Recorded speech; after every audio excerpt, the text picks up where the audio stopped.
బంగాళాఖాతంలో ఏర్పడిన అల్పపీడనం మరోవైపు ద్రోణి ప్రభావంతో తెలుగు రాష్ట్రాల్లో వాతావరణం ఒక్కసారిగా మారిపోయింది. ఆంధ్రప్రదేశ్, తెలంగాణలో పలు ప్రాంతాల్లో వర్షాలు కురుస్తున్నాయి.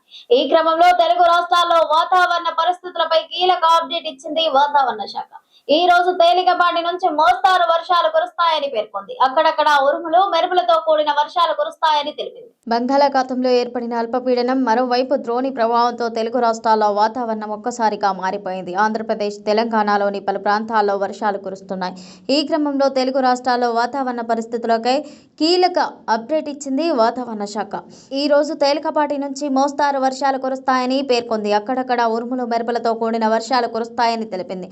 అమరావతి వాతావరణ కేంద్ర ప్రకారం నిన్నటి దక్షిణ అంతర కర్ణాటక నుండి మరాఠ్వాడ వరకు ఉన్న ద్రోణి ఈ రోజు వాయువ్య తమిళనాడు నుండి దక్షిణ అంతర కర్ణాటక అంతర్భాగంగా మధ్య మహారాష్ట్ర వరకు సగటు సముద్ర మట్టానికి 0.9 కిలోమీటర్ల ఎత్తులో కొనసాగుతోంది. ఆంధ్రప్రదేశ్ యానంలో దిగువ ట్రోఫ్ ఆవరణంలో ఈశాన్య తూర్పు దిశగా గాలులు వీస్తున్నాయి. వీటి ఫలితంగా ఆంధ్రప్రదేశ్ రాష్ట్రంలో రాగల 3 రోజుల వరకు వాతావరణ సూచనలు ఇలా ఉన్నాయి. బుధవారం, గురువారం పొడి వాతావరణం ఏర్పడే అవకాశం ఉంది. పొగమంచు 1 లేదా 2 చోట్ల కురిసే అవకాశం ఉంది. శుక్రవారం పొడి వాతావరణం ఏర్పడే అవకాశం ఉంది. హైదరాబాద్ వాతావరణ కేంద్రం ప్రకారం నిన్న దక్షిణ అంతర్గత కర్ణాటక ప్రాంతం నుండి మరాఠ్వాడ వరకు కొనసాగిన ద్రోణి ఈ రోజు వాయువ్య తమిళనాడు నుండి మధ్య మహారాష్ట్ర వరకు అంతర్గత కర్ణాటక మీదుగా సగటు సముద్ర మట్టం నుండి 0.9 కిలోమీటర్ల ఎత్తులో కొనసాగుతోంది. రాగల 3 రోజులకు వాతావరణ సూచనలు ఈ కింది విధంగా ఉన్నాయి. గురువారం, శుక్రవారం తేలికపాటి నుండి మోస్తారు వర్షాలు కొన్ని జిల్లాల్లో అక్కడక్కడ కురిసే అవకాశం ఉంది. తెలంగాణ రాష్ట్రంలోని కొన్ని జిల్లాల్లో ఈ రోజు, రేపు ఉరుములు, మెరుపులతో కూడిన తేలికపాటి నుండి మోస్తారు వర్షాలు అక్కడక్కడ కురిసే అవకాశం ఉంది. ఎన్టీఆర్ భరోసా పింఛన్ల పథకంపై ఏపీ ప్రభుత్వం షాకింగ్ డెసిషన్ తీసుకుంది. ఈ పథకం ద్వారా వృద్ధులకు ప్రతి నెల 4,000 అందిస్తుండగా అంగవైకల్యంతో బాధపడే వారికి 6,000, దీర్ఘకాలిక వ్యాధితో బాధపడుతున్న వారికి 10,000 అందిస్తోంది. ప్రతి నెల 1వ తేదీన ఇంటి వద్దకే వెళ్లి లబ్ధిదారులకు వీటిని పంపిణీ చేస్తున్నారు. ఏపీలో పింఛన్లు పొందుతున్న వారికి షాకింగ్ న్యూస్. పింఛన్ల పంపిణీలో పారదర్శకత తెచ్చేందుకు ప్రభుత్వం కీలక నిర్ణయం తీసుకుంది. ఇక నుంచి అనర్హుల పింఛన్లను తొలగించే బాధ్యతను కలెక్టర్లకు అప్పగించింది. ఈ మేరకు అసెంబ్లీలో ప్రభుత్వం ప్రకటన చేస్తుంది. దీనికి సంబంధించిన పూర్తి వివరాల్లోకి వెళ్తే, ఎన్టీఆర్ భరోసా పింఛన్ల పథకంపై ఏపీ ప్రభుత్వం షాకింగ్ డెసిషన్ తీసుకుంది. ఈ పథకం ద్వారా వృద్ధులకు ప్రతి నెల 4,000 అందిస్తుండగా అంగవైకల్యంతో బాధపడే వారికి 6,000, దీర్ఘకాలిక వ్యాధులతో బాధపడుతున్న వారికి 10,000 అందిస్తోంది. ప్రతి నెల 1వ తేదీన ఇంటి వద్దకే వెళ్లి లబ్ధిదారులకు వీటిని పంపిణీ చేస్తున్నారు. ఇక 1వ తేదీ ఆదివారం వస్తే ముందు రోజే పింఛన్దారులకు అందిస్తున్నారు. మార్చి 1న ఆదివారం రావడంతో ఫిబ్రవరి 28న అందించాలని ప్రభుత్వం నిర్ణయించింది. ఈ క్రమంలో పింఛన్లపై ఏపీ ప్రభుత్వం సంచలన నిర్ణయం తీసుకుంది. ఎన్టీఆర్ భరోసా పథకం కింద పింఛన్లు పొందుతున్న వారు గందరగోళానికి గురయ్యేలా షాకింగ్ ప్రకటన చేసింది ప్రభుత్వం. పింఛన్లు పొందుతున్న వారిలో ఎవరైనా అనర్హులు ఉంటే తొలగించాలని ప్రభుత్వం నిర్ణయించింది. అనర్హుల పింఛన్లను తొలగించే అధికారులను జిల్లా కలెక్టర్లకు ప్రభుత్వం అప్పగిస్తున్నట్లు ప్రకటించింది. ఈ మేరకు అసెంబ్లీలో మంత్రి శ్రీనివాస్ దీని గురించి తాజాగా ప్రకటన చేశారు. ఈ నిర్ణయం ద్వారా పథకంలో పారదర్శకత పెరుగుతోందని ప్రభుత్వం తెలిపింది. ఇక అనర్హులపై ఎవరైనా ఫిర్యాదులు చేయొచ్చని, కలెక్టర్లు విచారణ నిర్వహిస్తారని మంత్రి తెలిపారు. నిజమైతే నిర్ధారణ అయితే వెంటనే పింఛన్ తొలగించడం జరుగుతోందని ప్రభుత్వం స్పష్టం చేస్తోంది. నిజమైన లబ్ధిదారులు ఆందోళన చెందాల్సిన అవసరం లేదని, నిజమైన అర్హులకు ఎప్పటిలాగే పింఛన్లు కొనసాగుతాయని ప్రభుత్వం వెల్లడించింది. పింఛన్ల పథకం పంపిణీలో పారదర్శకత తెచ్చేందుకు అనర్హులను తొలగిస్తామని తెలిపింది. కాగా గతంలో ప్రభుత్వం పింఛన్లు పొందుతున్న కొంతమందికి నోటీసులు జారీ చేసింది. అనర్హతను మళ్లీ నిర్ధారించుకోవాలని కోరింది. దీంతో పింఛన్ పొందుతామేమోనని చాలా మంది భయపడ్డారు. కానీ యథావిధిగా లబ్ధిదారులకు పింఛన్లు అందించాలని సీఎం చంద్రబాబు అధికారులకు ఆదేశాలు జారీ చేశారు. ఈ క్రమంలో ప్రభుత్వం నుంచి పింఛన్ల తొలగింపుపై ప్రకటన రావడంతో కొంతమంది లబ్ధిదారుల్లో ఆందోళన మొదలైంది. మామిడి సీజన్ మొదలవక ముందే మార్కెట్ లో రేట్లు ఎగిసి పడుతున్నాయి. ముఖ్యంగా బంగినపల్లి రకం టన్నుకు 1.8 లక్షల వరకు పలుకుతూ ఉండటంతో రైతులకు ఉత్సాహాన్ని ఇస్తోంది. ఇదే సమయంలో కవర్లు లేకుండా పండించిన మామిడికి టన్నుకు 1,000 కంటే ఎక్కువ రావడంతో స్పష్టమైన వ్యత్యాసాన్ని చూపిస్తోంది. కవర్లు కట్టిన తోతాపూరి రకం కూడా టన్నుకు ₹1,00,000 పైగానే అమ్ముడవుతున్నాయి. మామిడి సీజన్ మొదలవక ముందే మార్కెట్లో రేట్లు ఎగిసిపడుతున్నాయి. ముఖ్యంగా బంకినపల్లి రకం టన్నుకు 1.8 లక్షల వరకు పలుకుతూ ఉండటంతో రైతులకు ఉత్సాహాన్ని ఇస్తోంది. ఇదే సమయంలో కవర్లు లేకుండా పండించిన మామిడికి టన్నుకు 1000 కంటే ఎక్కువ రావడంతో స్పష్టమైన వ్యత్యాసాన్ని చూపిస్తోంది. కవర్లు కట్టిన తోతాపూరి రకం కూడా టన్నుకు 1 లక్ష రూపాయలుగానే అమ్ముడుపోతోంది. పురుగులు, పక్షుల దాడి, రసాయన అవశేషాలు వంటి సమస్యలు రాకుండా పళ్లకు ప్రత్యేక కవర్లు తొడగడం ఇప్పుడు రైతుల్లో ట్రెండ్గా మారింది. దీంతో పండ్లు నాణ్యతగా ఆకర్షణీయంగా తయారవుతున్నాయి. మార్కెట్లో కూడా మంచి ధర లభిస్తోంది. కవర్ ఒకటి సుమారు ₹2 మాత్రమే ఉండగా కూలీకి అదనంగా రూపాయి ఖర్చు అవుతోంది. ఉద్యాన శాఖ 50% రాయితీ ఇస్తూ ఉండటంతో రైతులు మరింత ఆసక్తి చూపిస్తున్నారు. ఏపీలో సుమారు 10 లక్షల ఎకరాల్లో మామిడి సాగు జరుగుతోంది. అందులో ఎన్టీఆర్ జిల్లాలోనే దాదాపు 57,000 ఎకరాల్లో బంగినపల్లి, తోతాపూరి రసాలు, సువర్ణరేఖ రకాల సాగు ఉంది.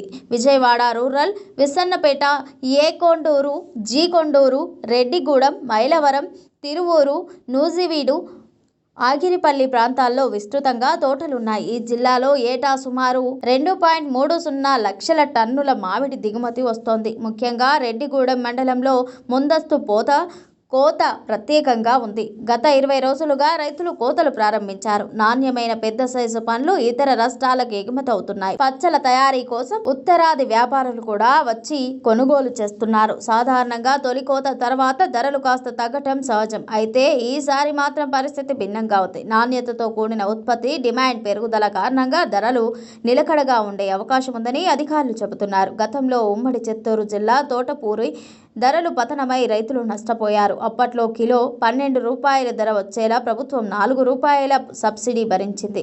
కానీ ప్రస్తుతం పరిస్థితి మారింది. ఎన్టీఆర్ జిల్లాలో తోటపూరి టన్నుకు ₹1,00,000 పైగా అమ్ముడుపోవడం విశేషంగా మారింది. ఇక జగ్గయ్యపేట ప్రాంతంలో కొన్ని చోట్ల తెగుళ్లు విక్రమించడంతో పూత నిలవక దిగుబడి తగ్గే ప్రమాదం ఉందని రైతులు ఆందోళన వ్యక్తం చేస్తున్నారు. కవర్ల వినియోగం వల్ల నాణ్యత ధర రెట్టింపులను స్పష్టమైన మార్పు కనిపిస్తోంది. సీజన్ ప్రారంభంలోనే ఈ స్థాయి ధరలు రావడం మామిడి రైతులకు నిజంగా మధుర ఫలంగా మారింది. తెలంగాణలో రైతులకు రైతు భరోసా నిధులు విడుదల చేయకపోవడంపై రేవంత్ రెడ్డి సర్కార్ను ఉద్దేశించి మాజీ మంత్రి బీఆర్ఎస్ ఎమ్మెల్యే తన్నీరు హరీష్ రావు తీవ్ర వ్యాఖ్యలు చేశారు. ముఖ్యమంత్రి రేవంత్ రెడ్డి సహా పాలకులు విలాసాలకు, పెద్ద పెద్ద కాంట్రాక్టర్లకు ప్రజాధనాన్ని దారబోస్తూ రైతులకు రైతు భరోసా ఇచ్చేందుకు మాత్రం రాష్ట్ర ప్రభుత్వం దగ్గర డబ్బులు లేవని హరీష్ రావు ఎద్దేవా చేశారు. తెలంగాణలో రైతులకు రైతు భరోసా నిధులు విడుదల చేయకపోవడంపై రేవంత్ రెడ్డి సర్కార్ను ఉద్దేశించి మాజీ మంత్రి బీఆర్ఎస్ ఎమ్మెల్యే తన్నీరు హరీష్ రావు తీవ్ర వ్యాఖ్యలు చేశారు. ముఖ్యమంత్రి రేవంత్ రెడ్డి సహా పాలకుల విలాసాలకు, పెద్ద పెద్ద కాంట్రాక్టర్లకు ప్రజాధనాన్ని దారబోస్తూ రైతులకు రైతు భరోసా ఇచ్చేందుకు మాత్రం రాష్ట్ర ప్రభుత్వం దగ్గర డబ్బులు లేవని హరీష్ రావు ఎద్దేవా చేశారు. కాంగ్రెస్ ప్రభుత్వం ప్రాధాన్యతల రైతుల పట్ల అనుసరిస్తున్న వైఖరిపై తీవ్ర ఆరోపణలు గుప్పించారు. రైతుల కన్నీళ్లతో పునాదులు వేసుకున్న ప్రభుత్వం చరిత్రలో ఎన్నడూ మనుగడ సాగించిన దాఖలు లేవని తీవ్ర వ్యాఖ్యలు చేశారు. ఎన్నికల్లో ఓట్ల కోసం అబద్ధపు హామీలిచ్చి అధికారంలోకి వచ్చిన రేవంత్ రెడ్డి నేతృత్వంలోని కాంగ్రెస్ పార్టీ ఇప్పుడు తమ ప్రాధాన్యతలను పూర్తిగా మార్చుకుందని విమర్శలు గుప్పించారు. ప్రజాధనాన్ని మంచినీళ్లలాగా ఖర్చు చేస్తున్న రేవంత్ రెడ్డి ప్రభుత్వం విలాసాలకు, కాంట్రాక్టర్ల కమిషన్లకు ఖర్చు చేస్తూ దేశానికి అన్నం పెట్టే రైతులకు మాత్రం పెట్టుబడి సాయాన్ని అందించేందుకు నిధులు లేవని కుంటి సాకులు చెబుతోందని తీవ్రంగా మండిపడ్డారు. కాంగ్రెస్ పార్టీది ప్రజాపాలన అని చెప్తున్న ముఖ్యమంత్రి రేవంత్ రెడ్డి తన కోసం హైదరాబాద్ జూబ్లీహిల్స్లో ₹100 కోట్ల ప్యాలెస్ నిర్మించుకుంటున్నారని హరీష్ రావు తీవ్ర ఆరోపణలు చేశారు. సీఎం కార్యాలయంలో చుట్టూ ఏర్పాటు చేయనున్న ఇనుప కంచెల కోసమే ఏకంగా 9 కోట్లు ఖర్చు చేస్తున్నారని మండిపడ్డారు. ఇక అందులో ఒక్క ఫుట్బాల్ కోర్టుకు ఏర్పాటు చేయడం కోసం 5 కోట్లు ఖర్చు చేస్తున్నారని తెలిపారు. అందాల పోటీలకు, ఆటలకు ₹100 కోట్ల తగలేస్తున్నారని, అదే సమయంలో దేశానికి వెన్నెముకగా ఉన్న రైతుల నోట్లో మాత్రం మట్టి కొడుతున్నారని హరీష్ రావు తీవ్ర ఆవేదన వ్యక్తం చేశారు. తక్షణమే ఇలాంటి పగటి వేషాలు కట్టిపెట్టి రైతు భరోసా నిధులను విడుదల చేయాలని డిమాండ్ చేశారు. ఇక మున్సిపల్ ఎన్నికలు ముగిసిన వెంటనే రైతుల ఖాతాల్లోకి రైతు భరోసా నిధులు జమ చేస్తామని ఫిబ్రవరి 4వ తేదీన మిర్యాలగూడ సభలో స్వయంగా సీఎం రేవంత్ రెడ్డి ప్రకటించిన విషయాన్ని గుర్తు చేసిన రేవంత్ రెడ్డి రాష్ట్రంలో ఎన్నికల కోడ్ ముగిసి 10 రోజులు దాటినా నిధుల విడుదలపై ఎలాంటి అప్డేట్ లేదని మండిపడ్డారు. రైతు భరోసా పథకంలో భాగంగా ఎకరానికి 15,000 ఇస్తామని నమ్మించి కాంగ్రెస్ ప్రభుత్వం ఇప్పటికే 2 సీజన్లలో నిధులు ఇవ్వకుండా ఎగ్గొట్టిందని ఆరోపించారు. ఆసియాలోనే అతిపెద్ద ఎత్తిపోతల పథకమైన కాళేశ్వరం ప్రాజెక్టు నిర్మాణంలో గత బీఆర్ఎస్ ప్రభుత్వ హయాంలో భారీ అవినీతి జరిగిందంటూ ప్రస్తుత రేవంత్ రెడ్డి నేతృత్వంలోని కాంగ్రెస్ ప్రభుత్వం ఆరోపణలు చేస్తున్న సంగతి తెలిసిందే. అయితే ఈ కాళేశ్వరం ప్రాజెక్టుకు సంబంధించిన సమగ్ర సమాచారాన్ని సేకరించేందుకు జస్టిస్ పిసి ఘోష్ నేతృత్వంలో రేవంత్ రెడ్డి సర్కార్ కమిషన్ ఏర్పాటు చేసింది. ఆసియాలోనే అతిపెద్ద ఎత్తిపోతల పథకమైన కాళేశ్వరం ప్రాజెక్టు నిర్మాణంలో గత బీఆర్ఎస్ ప్రభుత్వ హయాంలో భారీ అవినీతి జరిగిందంటూ ప్రస్తుతం రేవంత్ రెడ్డి నేతృత్వంలోని కాంగ్రెస్ ప్రభుత్వం ఆరోపణలు చేస్తున్న సంగతి తెలిసిందే. అయితే ఈ కాళేశ్వరం ప్రాజెక్టుకు సంబంధించిన సమగ్ర సమాచారాన్ని సేకరించేందుకు జస్టిస్ పిసి ఘోష్ నేతృత్వంలో రేవంత్ రెడ్డి సర్కార్ కమిషన్ ఏర్పాటు చేసింది. ఆ కమిషన్ ఆ కాళేశ్వరం ప్రాజెక్టును పరిశీలించి రాష్ట్ర ప్రభుత్వానికి కొన్ని నెలల క్రితమే నివేదికను సమర్పించింది. ఆ నివేదికలో కాళేశ్వరం ప్రాజెక్టు కుంగిపోవడంలో మాజీ సీఎం కేసీఆర్, రాష్ట్ర మాజీ నీటిపారుదల శాఖ మంత్రి హరీష్ రావు సహా పలువురు ప్రత్యక్షంగా పరోక్షంగా పాత్ర ఉందని కమిషన్ ఆరోపించింది. ఈ నేపథ్యంలోనే జస్టిస్ పిసి ఘోష్ కమిషన్ అంతా తప్పుడు నివేదిక ఇచ్చిందని, ఆ రిపోర్ట్ను రద్దు చేయాలంటూ బీఆర్ఎస్ అధినేత మాజీ ముఖ్యమంత్రి కేసీఆర్, మాజీ మంత్రి BRS MLA Harish Rao, IAS మితా Sabharwal, మాజీ సిఎస్ఎస్కే జోషి సహా పలువురు వేర్వేరుగా గతంలోనే తెలంగాణ హైకోర్టులో పిటిషన్లు దాఖలు చేశారు. ఈ క్రమంలోనే ఆ పిటిషన్లపై బుధవారం రోజున తెలంగాణ హైకోర్టు విచారణ చేపట్టింది. కాళేశ్వరం ప్రాజెక్టుపై జస్టిస్ పిసి ఘోష్ కమిషన్ విచారణ సందర్భంగా హరీష్ రావు తరఫు సుప్రీంకోర్టు లాయర్ సుందరం వాదనలు వినిపించారు.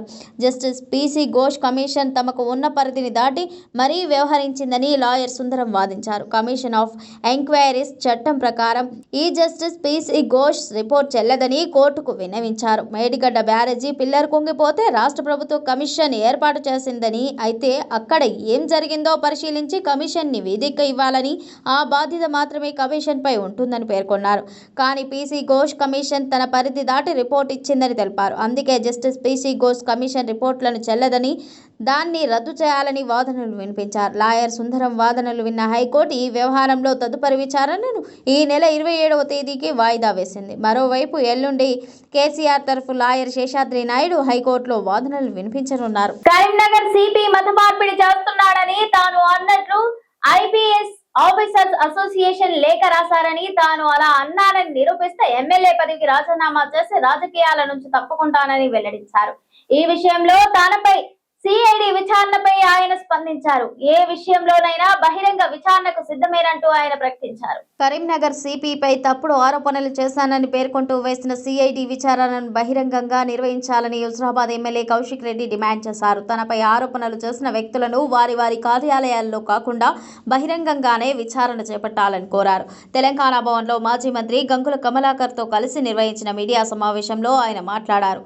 కరీంనగర్ సిపి మత మార్పిడి చేస్తున్నాడని, తాను అన్నట్లు ఐపీఎస్ ఆఫీసర్స్ అసోసియేషన్ లేఖ రాశారని, తాను అలా అన్నానని నిరూపిస్తే ఎమ్మెల్యే పదవికి రాజీనామా చేసి రాజకీయాల నుంచి తప్పుకుంటానని వెల్లడించారు. ఈ విషయంలో తనపై సిఐడి విచారణపై ఆయన స్పందించారు. ఏ విషయంలోనైనా బహిరంగంగా విచారణ సిద్ధమేనని ప్రకటించారు. తనపై నిరాధార ఆరోపణలు చేస్తున్న పోలీసు అధికారులు క్షమాపణలు చెప్పాలని డిమాండ్ చేశారు. కాంగ్రెస్ నాయకులు అభివృద్ధిని మరిచి అక్రమ కేసులపై దృష్టి పెడుతున్నారని గంగుల కమలాకర్ ఆరోపించారు. కౌశిక్ రెడ్డి మీద పెట్టిన కేసును సిఐడికి ఎందుకు అప్పగించారని ప్రశ్నించారు. మత మార్పిడి చేస్తున్నాడని కౌశిక్ రెడ్డి ఎక్కడా అనలేదు. అయినా కూడా అతని మీద నిరాధారమైన ఆరోపణలు చేసి అక్రమ కేసు నమోదు చేశారని దుయ్యబట్టారు. డీజీపీ శివధర్ రెడ్డి ఇప్పటికైనా ఎమ్మెల్యేలను వేధించే ప్రభుత్వానికి మద్దతు తెలపడం మానేయాలంటూ డిమాండ్ చేశారు. బీఆర్ఎస్ పార్టీ ఎమ్మెల్యేగా నేను గట్టిగా నిలబడి కేసీఆర్ గారి నాయకత్వంలో వారు ఇచ్చే 6 గ్యారెంటీలు 420 హామీలు వాళ్ళు చేసే స్కాములు అన్ని కూడా గట్టిగా నిలదీస్తున్నా, ప్రశ్నిస్తున్నా. కాబట్టి ఈయనని ఇబ్బంది పెట్టండి, ఈయనని పోనీయొద్దు, ఈయనను అవమానపరచండి, ఎన్ని కేసులు పెట్టినా ఆయన లొంగుతలేడు, ఇలా కుటుంబ సభ్యులను కూడా ఇబ్బంది పెట్టండి అని రేవంత్ రెడ్డి గారి ఆదేశాల మేరకు ఇలా కరీంనగర్ సిపి గారు, హుజురాబాద్ ఏసీపీ గారు, జమ్మికుంట రూరల్ సిఏ గారు ఆ రోజు వివరించిన తీరు మీరు చూసిండ్రు. అంతా అయిపోయింది. ఇదంతా అయిపోయిన తర్వాత మేము ప్రధానంగా వీళ్ళు ముగ్గురు చేసింది పరమ తప్పు. వాళ్ళు చేసిన తప్పు కవర్ చేసుకోవడానికి, పోలీసు వాళ్ళు చేసిన తప్పు కవర్ చేసుకోవడానికి వాళ్ళు ముస్లింస్ ని నేను ఇట్లన్నా, నేను అట్లన్నా, అనేది వీళ్ళు రెచ్చగొట్టి వీళ్ళే కాంగ్రెస్ వాళ్ళు ప్రతి ముస్లింలతోని ప్రెస్ మీట్లు పెట్టించి నన్ను ఇబ్బంది పెట్టించే ప్రయత్నం చేస్తున్నాను. నేను ఇవాళ హైదరాబాద్ నడిబొడ్డున నిల్చొని ఇవాళ నేను మరొకసారి సవాల్ విసురుతున్నా. ఇంతకు ముందు కూడా సవాల్ విసిరినా. మీ అందరికీ చదివి వినిపిస్తా. ఇవాళ ఈ ముగ్గురు ఆఫీసర్లు ఇవాళ కరీంనగర్ సిపి గారు, హుజురాబాద్ ఏసీపీ గారు, జమ్మికుంట రూరల్ సిఐ గారు, వీళ్ళు ముగ్గురు చేయబట్టి తెలంగాణ ఐపీఎస్ ఆఫీసర్స్ అసోసియేషన్ తల తీసేసినట్టుగా వాళ్ళ ముగ్గురు ఇలా వివరించారు. కాబట్టి వాళ్ళని సస్పెండ్ చేయాలి. లేదు అంటే ఐపీఎస్ ఆఫీసర్ అసోసియేషన్ ఖచ్చితంగా మాకు క్షమాపణ చెప్పాలి. వాళ్ళు ఏం రాసిరో ఒక్కసారి మీకు చదివి వినిపిస్తా. ఒక్కసారి మీరు ఈ పేరా వినాలని నేను అననట్టు రాసిండ్రు. మీకు ఒకసారి చదివి వినిపిస్తా. While the local police officers were discharging their lawful duties, the Honorable MLA, without any basis and provocation, had made false and allegations against Sri Gaus Alam IPS by naming his religion and charging that he was trying to convert people of other faiths into the religion. అంటే ఏం చెప్పిండు వీళ్ళు ఏం రాసిండ్రు? నేను Karimnagar CP గారు మత మార్పిడి చేస్తా ఉన్నారు కరీంనగర్ లా నేను అన్నా అని ఈ ఐపీఎస్ ఆఫీసర్స్ అసోసియేషన్ వాళ్ళు ఈ లెటర్ మీద రిలీజ్ చేసి దీనికి నేను క్షమాపణ చెప్పాలని వీళ్ళు లెటర్ రిలీజ్ చేసిండ్రు. నేను సవాల్ విసురుతా ఉన్నాను. నేను అన్నట్టు మీరు రాసినట్టు నేను అన్నట్టు ఒక్క వీడియో గిట్లా మీరు చూపిస్తే నేను నా ఎమ్మెల్యే పదవికి రాజీనామా చేసి శాశ్వతంగా రాజకీయాల నుంచి తప్పుకోవడానికి నేను సిద్ధంగా ఉన్నా. మరి నేను అని కూడా మీరు ఈ లెటర్ రిలీజ్ చేసి నేను అన్ని కూడా ఆల్మోస్ట్ ది సవాల్ని విసిరి ఇలా 25వ తారీఖు ఆల్మోస్ట్ 20 రోజులు అవుతుంది. మరి మీరు నా క్యారెక్టర్ అసాసినేషన్ చేసిర్రు, నన్ను బద్నాం చేసిండ్రు. మరి ఇవన్నిటికీ ఎవరు జవాబు చెప్పాలి? 20 రోజులు అయింది. మరి మీరు రాసిన లెటర్ మీద మీకు కట్టుబడి ఉండాలి కదా. ఇది ఇవాల్టి బులెటిన్. మరో బులెటిన్ తో మళ్ళీ కలుద్దాం. Stay tune TS24 news.